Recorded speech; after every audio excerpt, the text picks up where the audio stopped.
Chers lecteurs, bonjour. Ça me fait plaisir de faire cette vidéo parce qu'en fait ça fait longtemps qu'on n'avait pas fait ce format classique bilan lecture où je vous présente livre après livre toutes mes lectures du mois dernier. Là ça sera pas exactement le mois, ça sera à peu près, sans forcément tricher, mes lectures depuis Noël, donc depuis à peu près un mois et demi.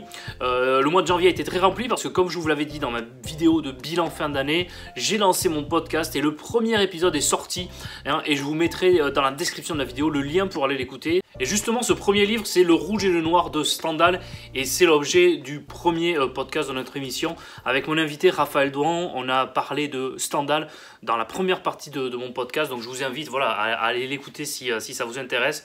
Lui il a parlé de Lucien Leven et moi du Rouge et le Noir. Alors le Rouge et le Noir, qu'est-ce que c'est? En fait c'est les pérégrinations amoureuses de Julien Sorel, tout à la fois ses ambitions. C'est tout à fait passionnant, je vous en dis un peu plus dans le podcast, mais voilà, Stendhal c'est quelqu'un qui a un style très efficace, qui fait pas du lyrisme et du style pour faire du style. Voilà, certains lui reprochent justement, et moi c'est pas le style que je trouve le plus beau, mais par contre en termes de psychologie humaine, en termes d'action, je trouve que c'est vraiment sympa et j'aime bien voilà, les lectures de Stendhal. Deuxième livre que je voulais vous présenter aujourd'hui, ça s'appelle L'Assassin Royal, c'est le tome 1 et c'est de Robin Hobb. Donc là c'est un très long cycle, il y a plus d'une dizaine de tomes, et il y a aussi des séries annexes et parallèles qui sont à lire. J'aime bien, voilà, je me suis lancé dans cette aventure de l'Assassin Royal, c'est une série d'imaginaire merveilleuse, donc j'aime beaucoup. Pour l'instant, j'avoue que ça démarre bien. C'est assez intéressant parce que les personnages de ce livre ont un prénom qui ensuite va déterminer leur caractère. Donc il y en a un qui va s'appeler Royal, l'autre qui va s'appeler Subtil. Un autre classique que j'ai lu durant ce mois de janvier, ça s'appelle Les Hauts de Hurlevent, c'est un cadeau que j'ai eu à Noël, de Émilie Brontë. Alors là j'ai adoré, vraiment c'est très intéressant. C'est ce personnage d'Heathcliff qui est adopté par une haute famille anglaise. Et lui aussi, il est de basse extraction, comme Julien Sorel tout à l'heure. Il tombe également amoureux de la fille de celui qui l'adopte, qui s'appelle Catherine, avec mon formidable accent anglais. Et il en tombe amoureux, elle en tombe amoureuse aussi, mais par ambition et par conformisme à sa classe sociale, Catherine va décider d'épouser quelqu'un de la même classe sociale, du même rang social qu'elle.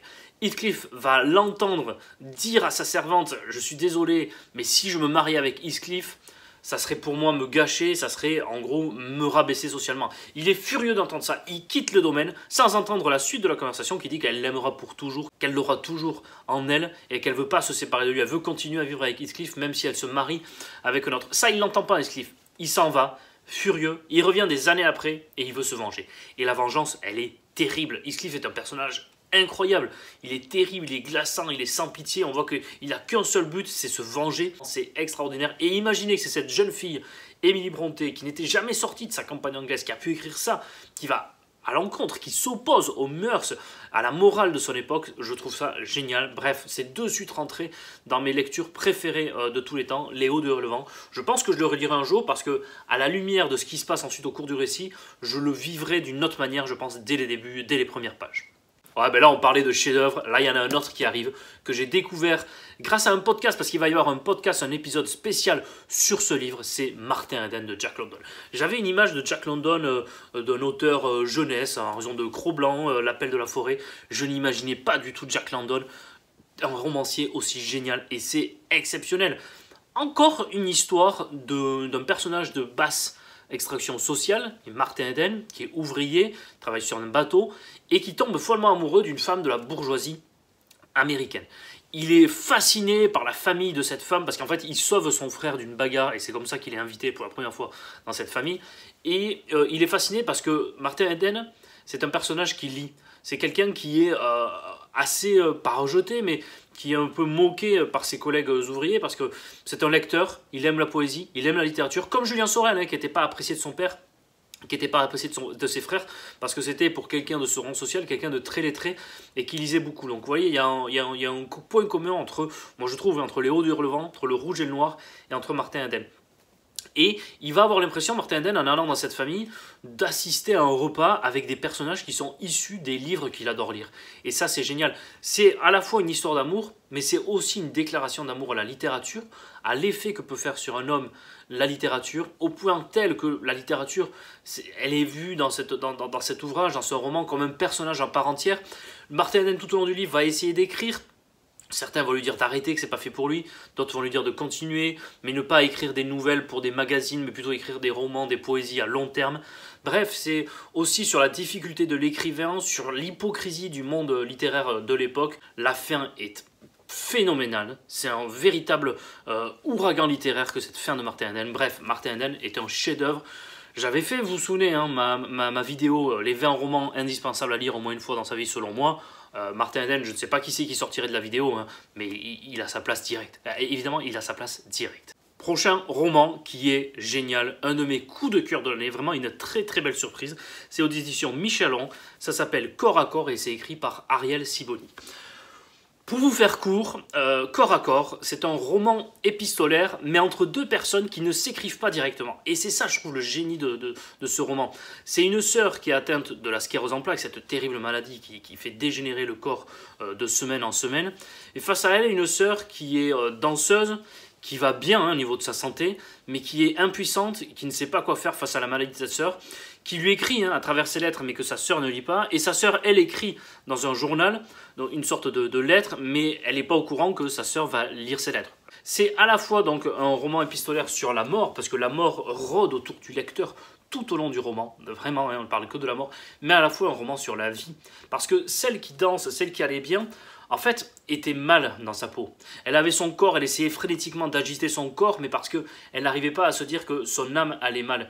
Et l'autre, c'était tout le contraire. En fait, son corps va de pire en pire, elle ne peut quasiment plus rien faire à la fin, mais on sent qu'elle se libère de plus en plus et que son âme, elle, est de plus en plus saine. Donc on a cette opposition entre un corps qui va bien et un corps qui va de plus en plus mal, et pourtant, on n'a pas l'impression que la pulsion de vie soit la même chez les deux.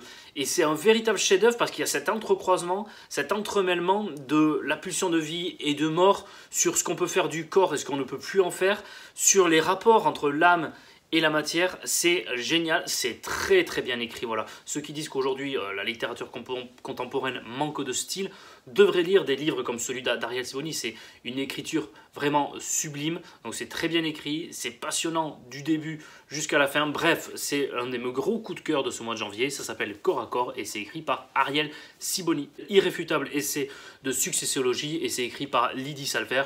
En fait, c'est un pamphlet très drôle, très comique, dans lequel Lydie Salver fait une sorte de livre de recettes de comment réussir dans la littérature. Donc il faut bien s'entendre avec les influenceurs, bien s'entendre avec les éditeurs, essayer d'être dans le monde, exactement ce qu'il faut dire, ce qu'il ne faut pas dire. Bref, c'est tout un ensemble de méthodes, de manière très sarcastique, très comique. Je trouve voilà juste regrettable qu'elle n'ait pas été jusqu'au bout, qu'elle n'ait par exemple pas critiqué les prix littéraires. On se demande pourquoi, hein, les prix littéraires sont intouchables dans ce livre.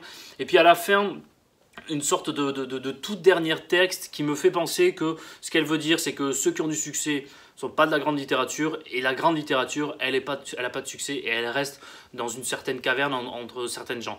J'ai été un peu dérangé peut-être par cette fin de livre, mais c'est assez drôle à lire, il y a quand même certains passages très drôles. Voilà, ça s'appelle Irréfutable essai de successologie de Lydie Salver, et c'est aux éditions du Seuil. 3 Lucioles de Capitale du Sud, c'est la suite du Sang de la Cité, vous savez, auquel j'avais consacré un article sur le blog. C'est très très bien, c'est vraiment super. Ça suit vraiment directement l'histoire de ce premier tome. C'est une sorte de cité imaginaire dans le sud, qui est en contrepoint avec la cité du Nord, hein, de Claire Duvivier, qui elle écrit Capitale du Nord, qui est un autre cycle que j'avais également beaucoup aimé. Et on a ce personnage qui avait été retrouvé par les bas-fonds, qui est élevé au sein de la cité, et qui est élevé également pour être dans les complots économiques et politiques de la ville. À la fin du tome 1, il s'était passé quelque chose d'assez extraordinaire, d'assez sensationnel. Là, on est dans la suite directe. Donc vraiment, hein, je ne peux pas trop vous en dire plus au niveau de l'histoire parce que ça serait presque vous gâcher le tome 1. On a l'impression d'y être. En fait, il y a des complots politiques, complots économiques, complots diplomatiques qui font que on est presque dans un véritable roman historique. J'adore l'écriture de Guillaume Chamanadjian. Est parfaite, subtile, drôle, sérieuse, ni trop ni pas assez. Vraiment, on passe un super moment et je l'ai lu presque en 1 jour et demi. Enfin, c'est très rapide à lire parce qu'une fois qu'on est dedans, en fait, on n'arrive plus à en sortir. Donc voilà, c'est le tome 2. Il y en aura 3 et il me semble qu'il va sortir cette année, le 3e. Je serai bien évidemment au rendez-vous pour le 3e tome et les fins de Capitale du Sud. Et c'est aux éditions Aux Forges du Vulcain. Prochain ouvrage, là aussi on est dans le fantasy, dans l'imaginaire, presque de la dark fantasy. Ça s'appelle La Cité Diaphane. C'est écrit par Anouk Faure et c'est aux éditions Argile. En fait, il y a une cité qui était resplendissante, qui était extraordinaire et qui a disparu. Tous les gens ont été atteints d'un empoisonnement par l'eau. Et il y a un archiviste du royaume voisin qui est envoyé sur place pour essayer de comprendre les derniers jours de cette cité diaphane, la cité resplendissante. Et à partir de là, et c'est ça qui est génial dans ce roman, on se dit, bon, ben, l'archiviste, ça va devenir un personnage classique qui va essayer de découvrir ce qui s'est passé dans les archives, il va essayer de découvrir ce qui s'est passé dans la cité qui est à moitié morte, mais avec encore quelques brins de vie à l'intérieur. En fait, à partir de là, tout bascule.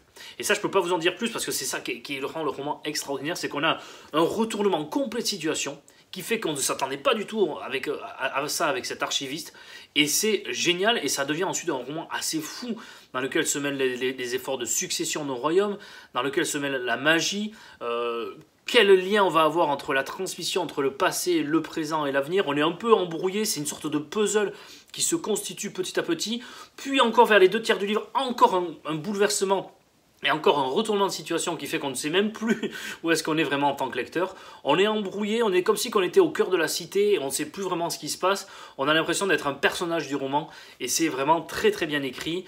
On sent les références littéraires, les références en termes d'imaginaire, mais pas seulement d'imaginaire.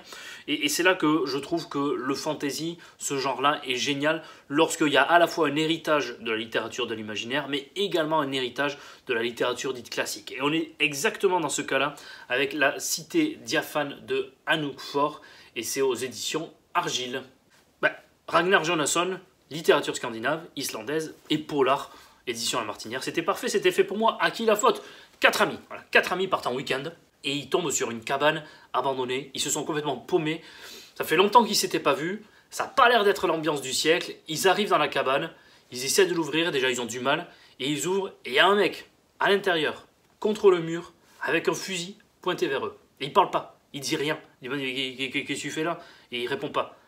Et en fait, de là démarre un polar fascinant. Glaçant, hein, pas juste parce qu'il fait froid, hein, vous l'avez compris, mais glaçant parce qu'on se demande qu'est-ce qu'il fait ce type, pourquoi il parle pas, pourquoi il bouge pas. On va comprendre petit à petit le passé des personnages qui n'est pas si clair que cela. On suit à chaque fois un personnage différent, c'est des chapitres très courts, très rapides, qui accélèrent de plus en plus le rythme du roman.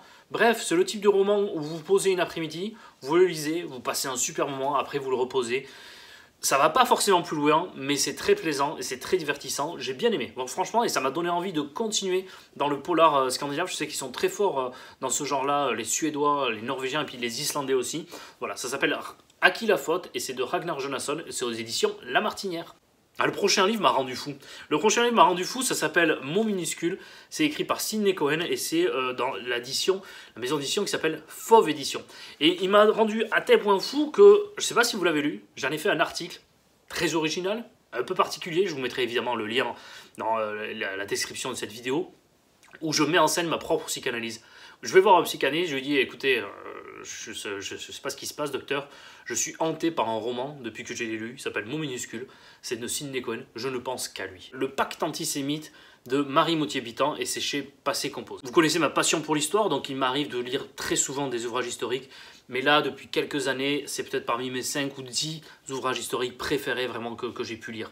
Ça parle du début de la Shoah en Ukraine de l'Ouest, hein, donc en Galicie orientale, ce qu'on appelle la Galicie orientale, et des pogroms qu'il y a eu, c'est-à-dire des massacres de juifs qu'il y a pu y avoir au début de la Shoah.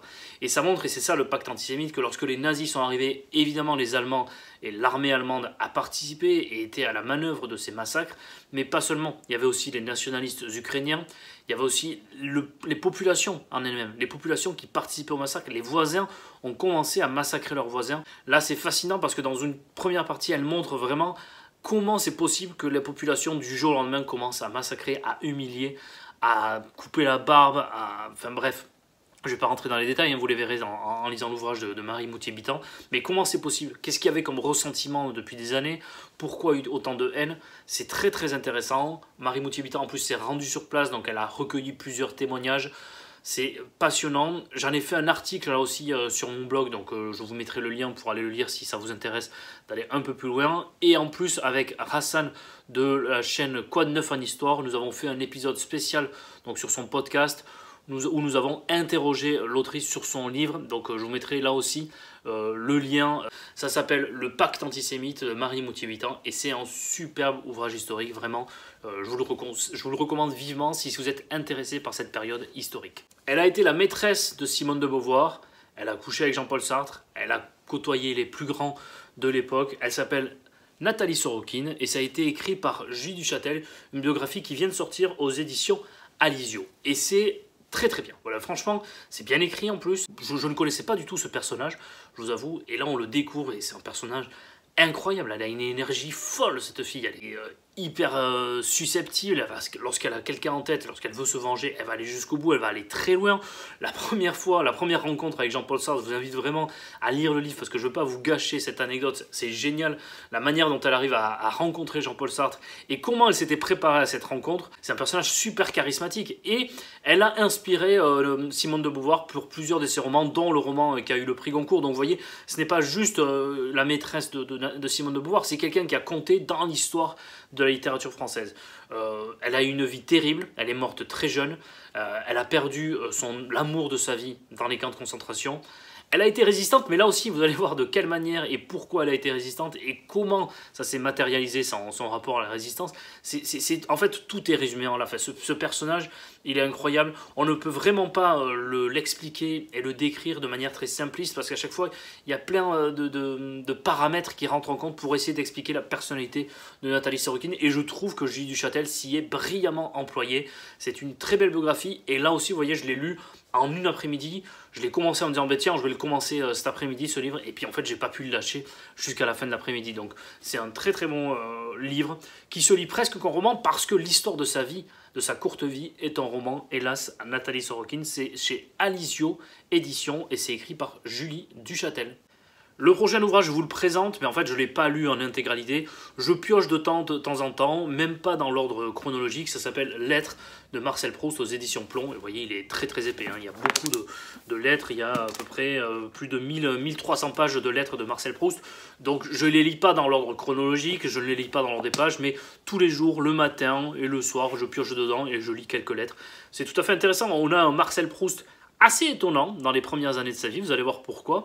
Et puis après, on a le Marcel Proust écrivain, Marcel Proust qui bataille pour faire accepter son livre, Marcel Proust qui négocie avec Gallimard, Marcel Proust qui donne son avis à ses amis écrivains et qui reçoit les avis de ses amis écrivains sur ses propres livres. Donc c'est vraiment intéressant, on est plongé dans le quotidien, dans la vie de cet homme si atypique et si important dans l'histoire du XXe siècle littéraire. Donc c'est édité chez Plomb et ça s'appelle Lettres, tout simplement. Et je voulais terminer par un ouvrage qui m'a beaucoup plu, mais qui n'est ni un roman ni un essai.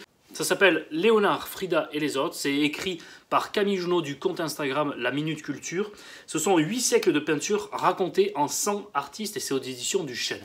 C'est vraiment un superbe ouvrage. Si, comme moi, parfois, vous manquez de repères dans l'histoire de la peinture, dans l'histoire de l'art, et que vous voulez un ouvrage clair qui vous permette de vous y retrouver très clairement. L'ouvrage se compose avec à chaque fois un tableau très connu, donc qui est montré, et puis à gauche, elle va vous montrer la chronologie du peintre en lui-même, sa vie, ce qui s'est passé également au moment où il a pu peindre, la chronologie, le contexte, et également à quoi il faut faire attention sur une œuvre en particulier. Donc elle va vous mettre une légende autour du tableau, puis voilà, vous voyez ça, il faut faire attention à ça, etc. Donc c'est à la fois une contextualisation de la peinture, à la fois une mise en perspective par rapport aux autres écoles littéraires, par rapport aux autres mouvements, dans quoi il s'inscrit à la fois dans le contexte historique mais dans le contexte artistique, et puis également une grille de lecture d'un tableau, et une grille de lecture permettant de mieux apprécier certains tableaux, et également en donnant des anecdotes sur les personnages qui ont inspiré le tableau en lui-même. Moi j'ai adoré, je vais le garder très précieusement parce que de temps en temps je vais m'y replonger, ça me permet vraiment de me remettre sur les mouvements qu'il y a pu y avoir dans l'histoire de l'art. Lorsque je vais aller dans un musée, lorsque je vais pouvoir découvrir un artiste, je sais que ce livre va être un superbe élément d'aide et un super élément de soutien. Vraiment, avec ce genre de livre, on se sent jamais vraiment abandonné dans l'histoire de l'art et c'est très très bien. Elle va également parler de certaines artistes, notamment des femmes, qui sont beaucoup moins connues, qui sont peu connues, alors qu'elles ont un talent de fou. Moi, j'ai découvert des peintres extraordinaires dans cet ouvrage, donc vraiment un superbe ouvrage à faire en cadeau à vous acheter si vous avez vraiment envie de vous lancer dans l'histoire de l'art. Commencez par celui-là, puis après il y a d'autres grands classiques dans l'histoire de l'art, mais commencez par celui-ci, je vous le recommande très sincèrement. Ben voilà, cette vidéo elle est terminée, on a réussi à faire les 14 livres, parfois en détail, parfois non, mais je crois que ce format-là, en tout cas moi ça me plaît de faire ce format-là, et puis je vous mettrai, comme je vous le disais, dans la description de la vidéo, tous les articles dont je vous ai parlé, les autres vidéos également. Je vous mettrai le lien de mon podcast, si vraiment vous avez envie de l'écouter, ça me ferait énormément plaisir d'avoir votre soutien. prenez soin de vous, lisez des livres et à très bientôt. Au revoir.